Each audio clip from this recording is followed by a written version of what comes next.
At this point, we assume control of Sid and just buffer, just buffer left and run into, there's a little trigger for like 2 text boxes here, so just up and left for those text boxes to get around that corner. Same thing when you go into operation, buffer up, left, mash circle to get to this guy, because we just need to put Red and Kate into the party again. So, that's Red and Kate, and then back out and talk to the pilot again. And the next place that we are going to fly to is Fort Condor. Alright, so once again, we use the square diagonal movement, and very conveniently, Fort Condor is just a little bit northwest of us. And then land yourself about right here. Get in there. Little thing, when you first get into Fort Condor, there's a guy right in the entrance that if you make contact with him, he talks to you. So to avoid that, as you're loading in, buffer up and right. Up, right, and run. And that runs around the right side of him without making contact. Then just switch to only up. That gets you to the rope. And then as you're up here, the first thing that we need to do is talk to the guy here. So I do up right to get up the ladder, but I add R to make it so that he runs straight right, and then switch to just right with R to get over to him with no delay. Once the party goes back into Sid, it's time to run back here to this ladder. When Sid jumps off of this ladder, you can hold directly left to go up the stairs. Anywhere, you could have done this on the high wind. I actually usually do this on the high wind right after you put Red and Kate into your party. I just forgot this time, but there is a menu to do when you get control of Sid. You put Red and Kate into your party. There's a slight menu to do to prepare for Fort Condor. And so that is to put the wizard bracelet and the curse ring on Sid, because we want him to have as high magic as possible for the next area. And then Kate gets a ribbon because there's going to be some silencing that happens, and so we want Kate to be protected from getting silenced. Then we want to swap Sid's current materia, his current enemy skill materia, with the little one, which is the one that only has magic breath on it. And then we put the bigger ones, which are the ones that have magic breath and laser on them, on Red and Kate. And then switch to A to B wait. So it's a pretty small menu. That's the whole thing. So it is equip, Sid, wizard bracelet, curse ring, swap over to Kate, ribbon, pop over to materia, small, if you've been doing everything the same way so far, then you grab the enemy skill, and the top one should be the small one. So swap the small one there, and then R over to Red, give him that big one you just put away, go over to Kate, give him the big one right under it, and then go to ATB wait. So a little bit faster then. That is equipment, wizard bracelet, curse ring, ribbon, enemy skill, enemy skill, enemy skill, and then A to B wait. Now there's a thing here. When you go into this transition, you can start buffering up right and mashing circle to talk to this guy as quickly as possible, right? I've heard that you can soft lock this, but I've never personally seen it. I've heard that buffering up right and mashing circle can soft lock the game. It's the fastest thing to do, but I'm a little superstitious of it because I've heard that. So if you are also superstitious about it, what you can do is instead just buffer only up and then go right and talk to him. That I've heard is the safe way to do it. But anyway, you mash until this huge text box comes up, and you pick the bottom option, enough, and then the second option, you are ready. So the reason that we had to get between 4,000 and 4,399 Jill from Mideel is because you need to have at least 4,000 in order to start this minigame. So that's why we have a minimum of 4,000. You have to have 4,000 in order to initiate this game. The reason that we want less than 4,399 is because we want to get through this minigame as quickly as possible, and the quickest way to get through this minigame is to run out of money. And the quickest way to run out of money is to purchase and delete Tri-Stoners, which cost 1,000 each. So the first thing to do is it puts your hand cursor here, just hit X and start the game, and then come back down to where you can place and place. So, here's the deal. Tri-Stoners cost 1,000. So we can put down 4 of them and delete them, and that costs 4,000. At which point, if you have the right amount of money, you would have between 0 and 399 remaining. And because the cheapest unit is 400, that makes it so that the game automatically ends because you no longer have any units on the field, and you don't have enough money to buy any units.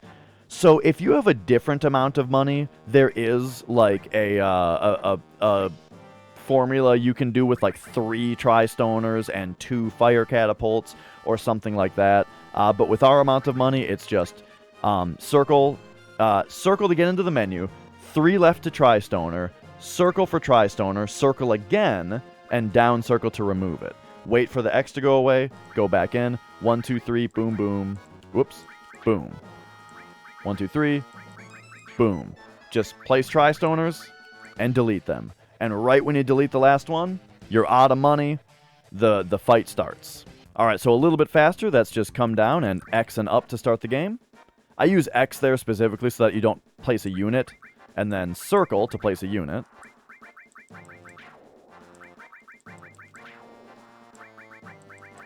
And there's that. And then just mash to get into the fight right away. And now the fastest way to get through this fight is to lose. And so the best thing to do, particularly this is why we're on ATB wait here, best thing to do is to buffer down and circle to get into your enemy skill menu as quickly as possible. Magic Breath your own party.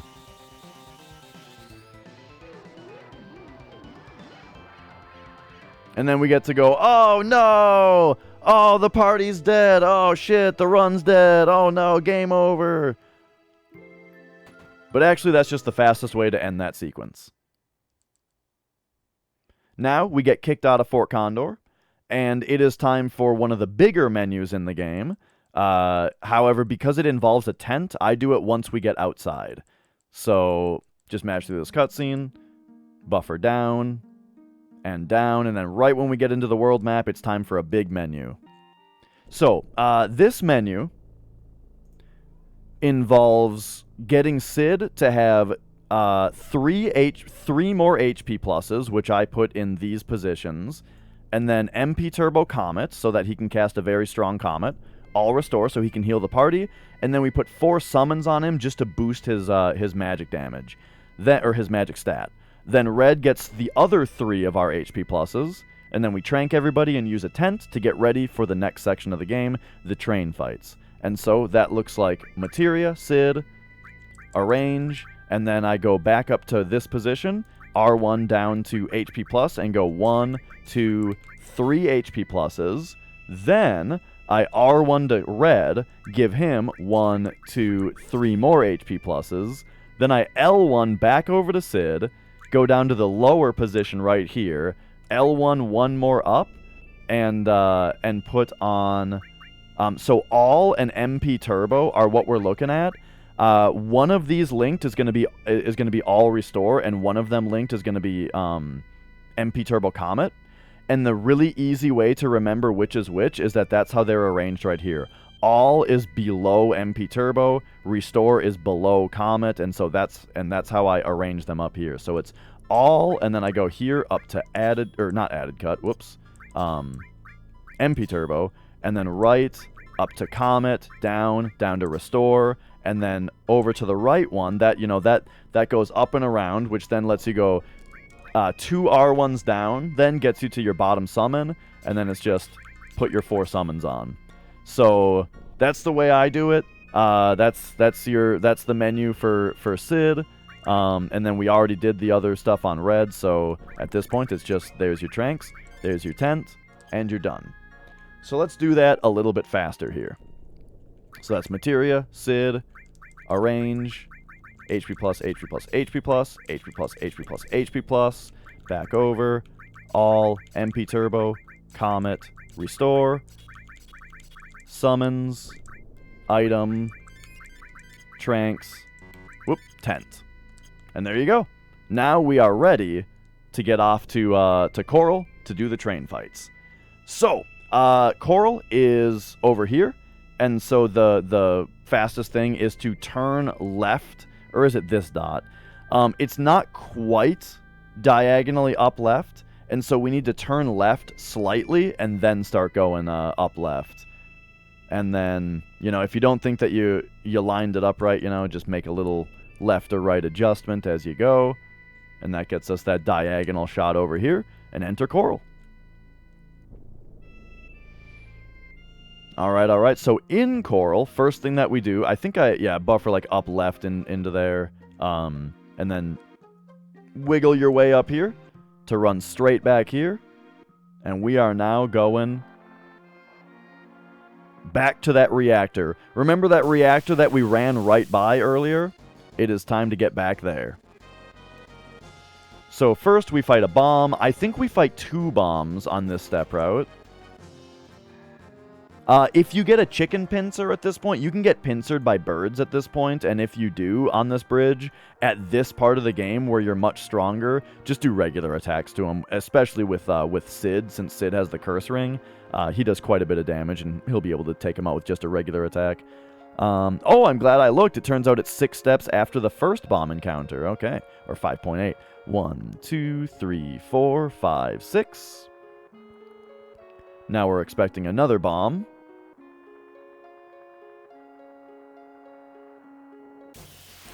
There it is. Alright. After that bomb, I buffer up left into this screen, which is easy to remember because you went down right when you left it before. And then up right around this corner. When the camera starts to move, switch to just left. For this route, we're anticipating a battle right here. Alright, and just keep it... oh, this is 1, 2, 3, 4, 5, 6, 7, 8, 9, 10. Oh, it was just 10. I overran there. But at this point, just keep going... Or I overwalked, I mean. Keep going left, though. Ignore the save point.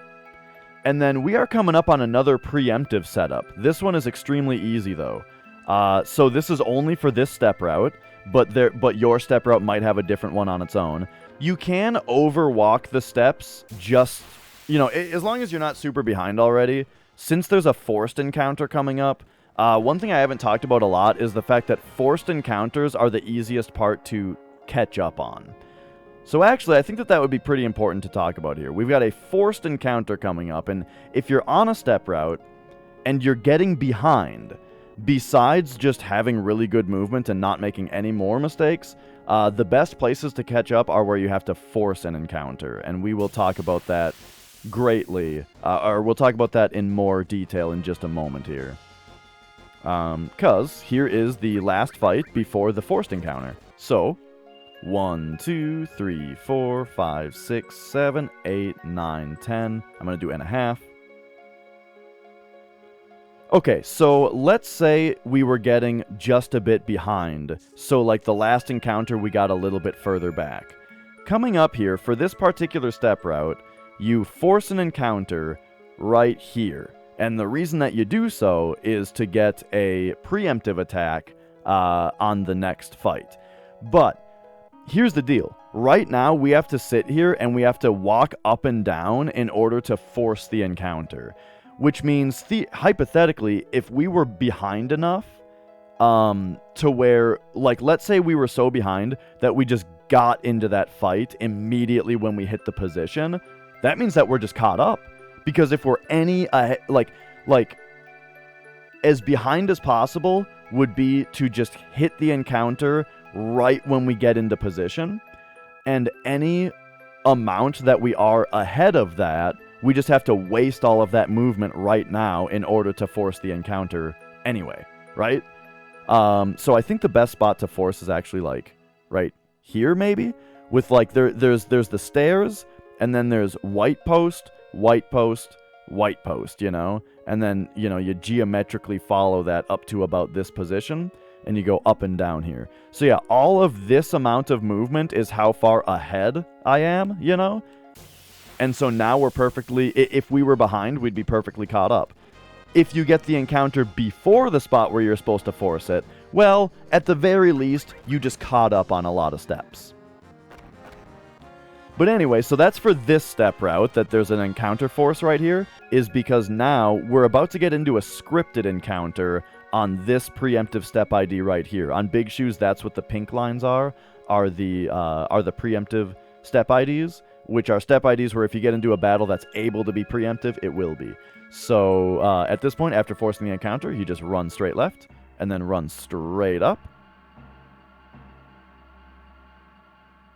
And we hit this encounter, and if we look right here, we can see we are on that preemptive step ID. And how many fractions? We're at 96, so that was only one fraction away from being perfect. If we were one more fraction back on where we forced the encounter, that would actually land us right in the middle of the step ID. So that might technically be the best spot to aim for. But this is very good. So this is the train section of the run, where everything that we do is going to be super duper scripted. And so, and the reason is because we're going to be doing Magic Breaths and MP Turbo Comets, which are very high MP consuming attacks. And so we need to really plan out who we're going to be attacking with and how we're going to be handling each battle. One big thing is that this first battle, we want to Magic Breath with red, because we're going to Magic Breath with Kate on the 2x Gas Ductor fight. And the reason we do that specifically is because Gas Ductors are able to silence you. And so on the one where there's 2 Gas Ductors, we're most likely to get silenced. And Kate is the one with the ribbon on. And so that's why we specifically save his Magic Breath for this fight. The second fight, we're going to use Comet with Sid. So this first fight, that's what gets us down to Magic Breath with red. And since we did the preemptive setup, that means this fight is going to be preemptive. And one thing that I want to point out real quick about it is at this point you need to be doing a lot of very fast menuing, which means we need to be familiar with every character's menu. We need, for Sid, since he's got a lot of stuff equipped, he's got Comet and Restore equipped for magic, he's got Summons equipped to raise his magic power, and he's got E-skill. So he's got a double wide menu. So remember with Sid, if you're going for an E-skill, it's to the right, and if you're going for Comet, it's down. So you got to be familiar with that on this part. And then the other 2 characters only have enemy skill equipped, plus Red's HP pluses. And so that means that for both of them, for Red and for Kate, E-skill is just the second option. So, for fast menuing here, with this preemptive battle, we just need to triangle down to Red, down to E-skill, and then I don't know if I've said this yet, but we use Laser and Magic Breath quite a bit. Here's what's nice about it, is that if you go down and right once, Laser is 1 R1 down, and Magic Breath is 2 R1s down. So a lot of time it's just E-skill, you know, R1 R1, and then down and right to get to Magic Breath quickly. Which when you're an ATB wait, you don't have to be quick to save the turn, but you know you want to menu quickly because it takes time to menu. All right, so that's the first fight. Then we get a little cutscene here. And we get into the train fight. Welcome now to the train minigame. How this game works is you just need to alternate pressing triangle and up in order to speed up the train. However, this is not like squats. Remember with squats how you could buffer each of the inputs? You can't do that with this one. If I press triangle and up right away, it does not buffer the next one.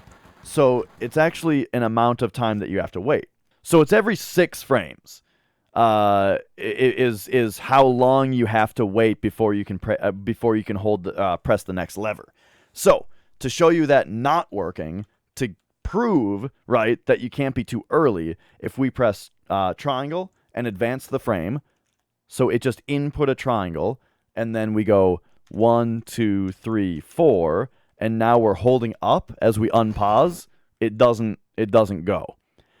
And now, if we press up now though, and we go 5 frames later, 1, 2, 3, 4, 5.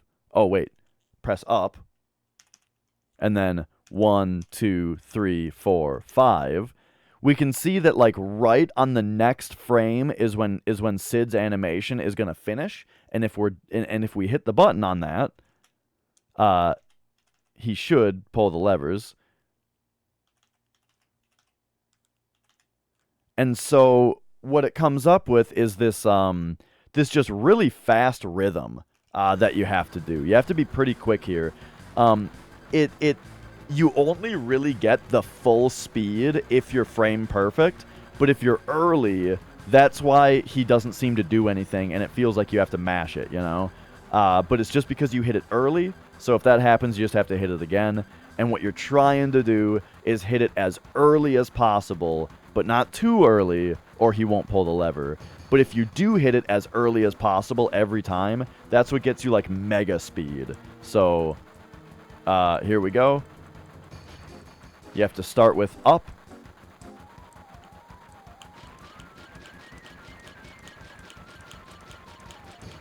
And that was, like, very, very good.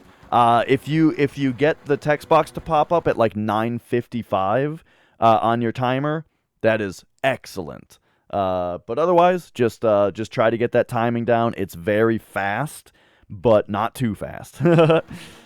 All right. So, for this part, just buffer left and run to get into each of the scripted fights. These are all scripted fights. These fields are not hostile. And for the first one, we're just going to comment it with Sid. If Sid gets silenced here, that's what our echo screen is for. We have 2 echo screens. The reason I bought 2, remember way back in Junon, we bought 2 echo screens. The reason was so that if Cloud gets silenced by Genova Death, we need to echo screen him. And then here, if Sid gets silenced by the Gas Ductor, we need to echo screen him. So that's what the 2 echo screens are for. And then if that doesn't kill the enemy, a grenade should. And if the grenade doesn't kill, I think I would just queue up a regular attack after that. All right. So that was the Comet from Sid. This is the double Gas Ductor and Kate does Magic Breath fight. So this fight you handle by doing Magic Breath with Kate and throw the Dragon Fang with anyone else. The Dragon Fang is the item that Schizo dropped. So get into item menu. Throw the Dragon Fang with Sid or with Red, doesn't matter. Magic Breath with Kate. You can do these 2 things in either order, whichever one comes up first. All right. And then the next fight is going to be Major Laser. Big red guy, Wolfmeister. And so what we do in this fight is we use Laser twice to reduce him to 25% HP, and then we use Comet with Sid to finish him off. If the Comet doesn't quite finish him off because Sid's magic power isn't high enough, throw a Molotov. So that's Laser, hold on Comet.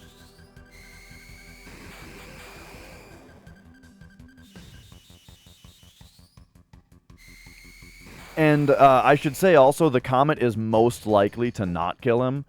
Now, one more thing is he got 1 turn, and this enemy is actually able to big guard. So if he big guarded, you need to laser him 1 more time with either Red or Kate before you cast the Comet. But he did not big guard here, so we're going to send out the Comet. Open up our item menu as quickly as possible. Throw a Molotov. And then probably just grenade. If that doesn't work, I would throw a grenade. All right, so after him, it is now time to heal the party and give a turbo ether to Sid, because Sid is going to need to cast another Magic Breath and another Comet after this. he needs the MP. But we're about to use a Turbo Ether on him, so it's a great opportunity now, especially since you need it anyway, to pop into Magic, cure everybody up to top, down to Turbo Ether, give that to Sid, and move on.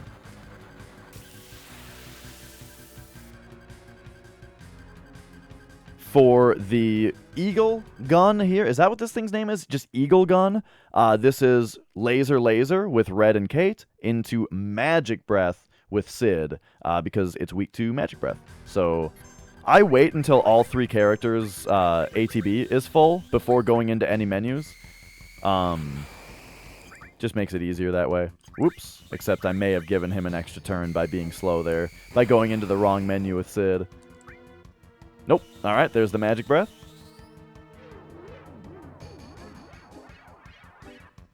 And that should always kill him. You shouldn't have to worry about anything after that. He drops an X potion, and then buffer left and run once again. I don't know if you have to buffer up and run on this room. I always do. Yeah, you do, it looks like. I don't know. I always do the buffer. I don't, you know. And then this guy, fastest way to kill him is just a quick comet from Sid. This guy's not very strong, not really anything to worry about, but down in circle so I buffered down in circle there. It looks like Comet is the second spell, so I may have been able to just hold down in circle the whole time. I released it though to select my magic spell once I was in the magic menu. And that's the entire train sequence. At least for the battles. And then we get a short cutscene here. Not too difficult. It's just... there's a couple text boxes to pay attention to here. So, first, this comes up, and after that first text box, you hit... you know, the first text box that appears over the instructions here, you hit up and triangle at the same time, and then he says this, and then after he puts his hands up, and then says this text box... right after that text box, you clear it and then hit down and X at the same time. So you have to do it after that, and then you're done. You just mash text at this point. All right. That now gets us to a little thing called Corel skip. At the same time that we're doing this skip, we're also going to do a menu, and that menu is going to be, we are going to take the ribbon off of Kate. We are going to take all the materia off of Kate and Red.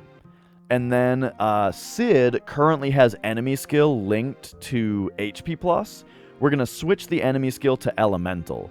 And that's going to link Elemental to HP+ on his armor, which you wouldn't think does anything, except it actually protects from hidden type damage, which includes Ultima Beam from Ultima Weapon, which is or from Ultimate Weapon, which is going to happen very soon.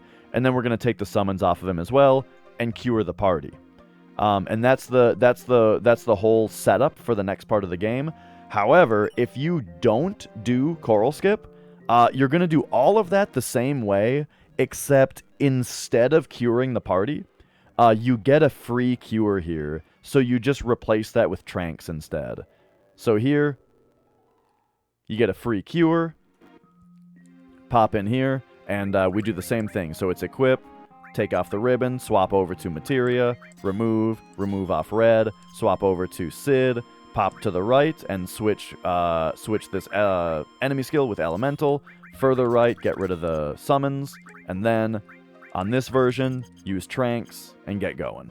And then you leave. However, so there is something called Corel skip, which skips that whole cutscene, and it also skips the heal on your party, which also means you don't have to retrank. So we'll talk about that now. Here is how you do it. From this position, this is another paralysis dodge. So what you do is from this position, you run straight down until Sid bonks, and then you run straight left, and you can baby it. You can do taps one frame at a time until you are in this position where his foot is sticking out from this bar right here. And in this position, menu, because this is just like Jesse's skip where you menu, or Shell Hut skip did it also, where we set up the paralysis dodge by buffering inputs out of a menu. We do the same thing here. And so here's where you do the menu on this version. It's the same menu mostly. Take the ribbon off Kate, square to swap over to Materia, remove all from him, remove all from Red, over to Sid, swap enemy skill with Elemental, and then pop over here and remove the summons. The reason that what we have left is important, I mentioned that HP plus Elemental is important for the hidden damage. That is what's like required to be equipped here. All Restore is also nice to still have on him for the Ultima Weapon fight. So MP Turbo Comet is like a backup for Diamond Weapon later that we're going to keep on. And then the 2 HP pluses are to keep them leveling up as well as giving him more HP, which is needed. So that's why all 8 of these are still equipped, you know? This is for Ultima Weapon fight. All Restore is for Ultima Weapon. MP Turbo Comet is a backup on Diamond Weapon later. It's already equipped, just leave it. And HP pluses are for his HP as well. So, once you're done with that, on this version, we do have to cure the party, so give them a cure. We don't have to retrank, though. And then the movement out of the menu is to hold up, left, and circle. And it's going to look a little scary. It's going to look a little scary. So we're going to slow it down here. So it's exit the menu, up, left, and circle. When you see this text box pop up, the camera's going to start moving, which means you started the cutscene, and then the "You Sure Are Brave" text box is the text from talking to the woman here, which was what the circle press did. And so it's when we clear this text box that we break paralysis and we can move. And you want to be buffering run left out of it. So run left as we hit circle to close the text box. Here is the really scary thing. As you're running left, Sid is going to turn around. Did you see him turn around? Don't be afraid. Keep holding run and left. He's going to turn around. He's going to run to this spot. And then he's going to start obeying your run left again. And then when he gets to about here, switch to down left. And then after you've run down left a little bit, switch to just run left again. Because you know how to get out of this screen as you just run left. Down left into this screen. So there you go. We left the screen, and now when we run back in, the cutscene is over. Consequently, we also did not get the Ultima materia, but that's fine. We don't need it. We don't want it. So then you just leave. So altogether, it is run down until he bonks, run left into this position, do your menu, which is remove ribbon, swap over to materia, remove, don't remove from Sid, swap enemy skill with elemental, come over here, take the summons off, pop back up here, cure the party, and then buffer up left circle out of the menu, clear that text box, run left, even though and then down left, and then buffer right to run back in.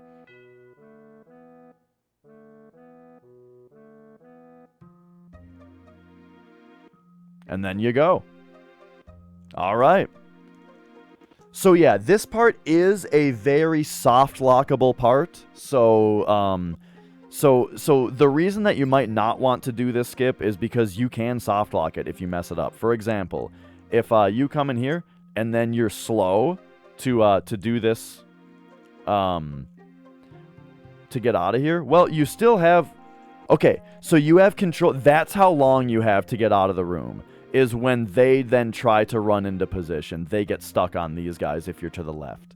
So if you're curious, that's the danger, and that's how much time you have. So run like this. Up, left, and circle. Clear the text box. So you have plenty of time over here. The camera even comes down, but then right there, that's the soft lock. So it is a blind run down there, but it's pretty easy. Okay, so once you do it, we leave and we go back to Mideel now. So out of Corel, back into our high wind, and we go southwest or southeast. Sorry, you might want to do a little bit of a leftward turn to aim straight at Mideel.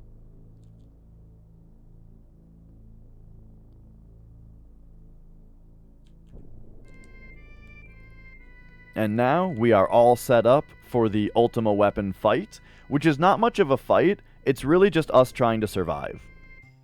So the elemental HP plus is going to make Sid take far less damage from the Ultima Beam, but then there is still something to worry about there. So by the way, that's a straight up into up left, just to go straight in here, and then run in here and talk to Tifa. Don't talk to Cloud, you got to talk to Tifa. Then you get some text boxes, and the last text box is when Sid faces the screen. Right here. So this is the last text box, so you can buffer left out of this one, into down to exit the room. And now it's just text into the fight. So, here's how this fight works. There are 3 things that are going to happen. Ultima Weapon is going to start out by quaking the party. Then he is going to physically attack one party member. And then he is going to Ultima Beam the party and leave. And that's it. So all we care about is that somebody survives, and that somebody is going to be Sid. So here's the deal. First, he's going to quake, but after he quakes, after he quakes, he's going to physically attack a party member, and if he critically attacks Cloud or Sid, then Sid would die after the quake. So And then Red and Kate are not going to survive the Ultima Beam. So you need to watch out for a critical physical attack here. So the way that I mitigate it is by just curing Sid after the quake. Now, sometimes the quake actually has a chance to miss. So by the way, so right now we're on Cure All. I don't know if I already said this, but you can hit R1 to switch to a single target. So we can I just highlight Cure on Sid. And if the quake misses him, so the quake hit him, so I put it through. If the quake missed him, though, then you just exit, and he's still at full health, and you're fine. The cure is to get him back to full health after the quake. So if he's already at full health because the quake missed him, you don't have to do that, and it's a waste of time. Now, he does a physical attack. It hits Sid, but we're fine because he was at full health, and it was not critical. If it was critical, you would have to go into item and high potion him real quick. But because it was from full health and the physical attack was not critical, he's going to survive the Ultima Beam, and you're going to be fine. Once again, though, if it was critical, if Sid was at full health, it won't kill him, and you just need to high potion him. And that's the fight. That's all it is. Very easy. Okay, after Ultima Weapon, we get to a point that we lovingly refer to as Cutscene Hell. This is the longest sequence of cutscenes in the game. You can also defend with Sid, yes. I've found it to be just 100% just cure with him, and you'll be fine. Because if he gets hit by the quake, and then you defend with him, and the attack crits him, it'll still kill him. So, if he didn't cure himself, you know. And now, at this point, what you're looking for as a cue is that the camera is going to go back to Tifa before you can control her. And so, the sequence of events here is we are going to talk to this cloud first, the top one, then we talk to the left cloud, and then we talk to the bottom right cloud. So, your cue to when it's time to stop mashing and start running, she says, where do we start? And then the camera pans down to her. So at that point, buffer your movement up to this cloud, talk to him, and then when he gets up, you no longer have to talk to him when he walks away. Now you just want to run into this field up here. So you just buffer up and run as he walks away. That automatically starts the next part of the cutscene. We load in here. There's one more little thing to pay attention to, which is after the first few text boxes, there's going to be a silhouette cloud that appears on the right side, and we need to talk to him as quick as possible. So I just start buffering right and run here while I mash circle. Boom, that talks to silhouette cloud, gets you, and that's all you need to worry about for this one. The rest of it is just mashing. Now it loads us back out here. Tifa's gonna kind of auto walk back onto the pathway here, or maybe she doesn't. Oh, I guess she doesn't.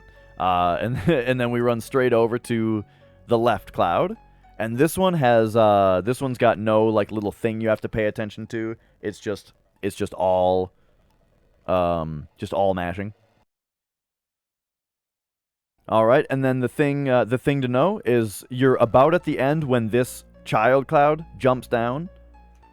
When he jumps down and starts to talk, this is about the end of this sequence, and we gain control once he runs down and past this or up to this other cloud. But now we talk to the adult cloud, not the kid cloud. And then Kid Cloud runs up, and we need to run up and talk to him. This part is just a bunch of mashing until we get to the spot where they are on Mount Nibble, and then there's a nice little hand rest moment for just a little bit here. Here we go. We get the spot where we're in the mountain now, and you're mashing along and mashing along. And I believe it's the text box "I'm going" is what Tifa says. She turns around, she says one more text box. I'm going. And at this point you can rest your hands, because there's quite a bit of rest here. So this scene also no mashing. But then it's after this scene, when it fades to black here, that's when you want to start mashing again. Because this scene, these text boxes only come up when you start hitting circle. You're back out here, and one more chance to, there's just like kind of one more thing you need to do with all the gameplay here, with the little bits of gameplay here, which is we need to follow Cloud back up to the top. So as he runs by you, you can buffer down until you start moving. Work your way back up here. Again, don't talk to Cloud, just run straight past him. And now, this is where it's only mashing, basically, for the rest of the time. There's no more like little things you need to do. But you do also get, I think it's the biggest bathroom break in the game here. In the run, I should say. So this part is still just mash, mash, mash, until Cloud stabs Sephiroth. And then when Cloud comes down here, when he takes his helmet off here, there's this, right when you see his hair, because he took his helmet off, don't worry about that's what happened. Right when he takes his helmet off and you can see his hair, meaning the Cloud text box beforehand, that's when you can go hands-free, and this is the biggest bathroom break in the game. It's quite lengthy here. So we'll just fast forward here. Okay, so this is the scene where it's kind of time to pay attention again. It's after Cloud throws Sephiroth down this thing. You know, this is the end of the part, and so as it fades away from this scene, this is when we need to start mashing again. Because now we get back out here, and we have more dialogue. But there we go. So now this part is mostly mashing, except there is one part where we need to buffer down, left, and run in order to talk to the Cloud silhouette. So actually all of this doesn't require any mashing during all of these animations, but right about when Cloud kind of falls down here is when I'm buffering down left and I'm mashing, because we need to talk to this silhouette Cloud. Bloop, just like that. And you can't just mash, you have to run towards him. And that's it. That's the last little bit of gameplay here. Now it's only mashing until we're out. Then we're in the high, we got this little cutscene. We are in, firstly, Mideel. Little bit more dialogue. Then, we're in the High Wind for more dialogue. And when the music kicks back in, that's when it's time to pay attention and it's almost time to start playing again.